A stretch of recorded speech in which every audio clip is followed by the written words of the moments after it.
Mother's Day might be more than a month away, but it pays to be prepared. Hypocritical, I know.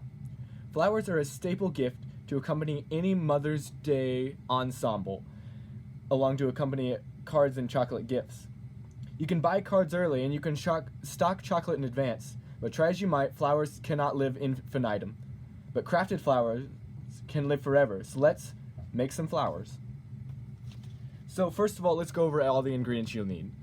We're going to be constructing flowers out of paper, so I'm going to be using glue, scissors, and a pencil. You can use whatever paper you'd like, but for today I'm going to just be using notebook paper.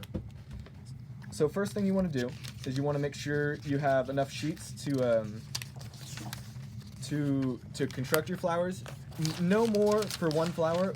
You shouldn't need more than 2. So, oh, yeah, and a ruler. I forgot, my bad. So first you want to start off by measuring flowers. Measuring it out. I've found that, let me put those aside real quick. I've found that anything over 4 inches is really like pushing it. You can go over, however, it's just not recommended. One of the most important things is to make sure it stays very uniform, to be very, very exact, because if they don't match together very well, all of the squares, then it can lead to problems down the line.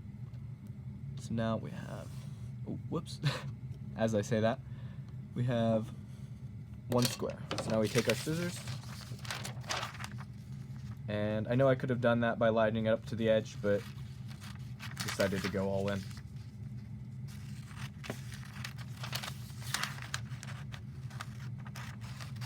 Alright, so now we have 1 square, and I actually made some before so we wouldn't have to sit through that process. So now we have 3 squares.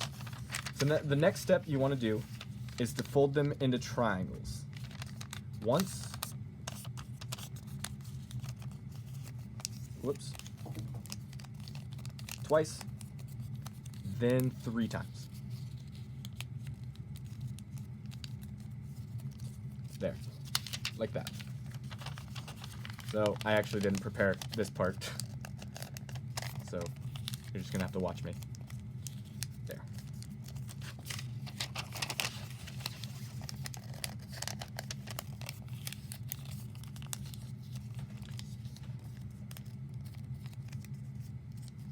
So just like that. So now for this next bit, it's important to remember what edge we're going to be cutting on. You don't want to cut on this folded edge right here, as that'll ruin the whole flower. So you want to take the other side, and you want to kind of get a nice round, curved. You don't want it to have a lot of harsh edges. So let me get rid of that right there. All right. So now you want to take the next one and kind of follow along. I think the design doesn't matter as much as them being the same. So you want to kind of follow your previous works. For this last one, let's just use that.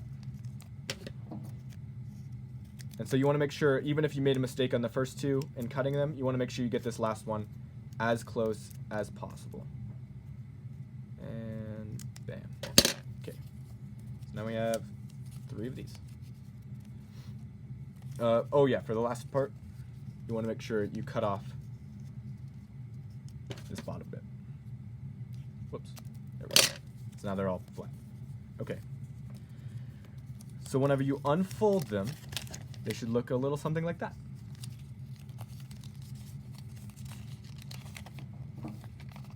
So for this next step, you want to start cutting out some petals.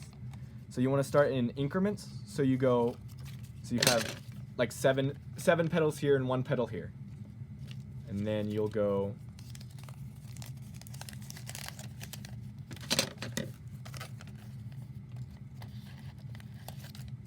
whoops, 2 petals, and 2 petals here and 6 petals here. And finally, you want 3, whoops, 3 and 5. For now, we'll put the scissors and ruler aside, get all those paper scraps out of the way. And now we want to move on to gluing. So you want to kind of, let me get a little closer here. You want to glue this edge. Whoops. And line them up like that. Now instead of running through all those, I actually made some earlier, so we'll just pretend I did all that gluing. And now for the next step, you want to roll the edges. So that way they're kind of folded outwards. On these bigger ones, it makes a lot more sense. So like, you want to roll that piece of paper so it's kind of flops a little. It's all a part of the more natural looking. See, I already kind of did it on a few of these in preparation. So now you want to sort them kind of by how many petals they have. So this one, it appears to have 6, 5, oh, 6, 7. Right, okay. So you want to start putting them in kind of like nesting doll style, where they get bigger, or they get smaller as you go. So now it's kind of starting to resemble a flower, actually, instead of just a pile of paper. There. You want to kind of get some glue in there. Be a little careful with where you put it. You don't want it all on the outside, so it starts sticking together. And this is really about the finished product right here. Here, let me get it a little closer. My lighting's not very good, but like that. And you can do it with more than just notebook paper. For example, I made one out of a book. This was just on my own.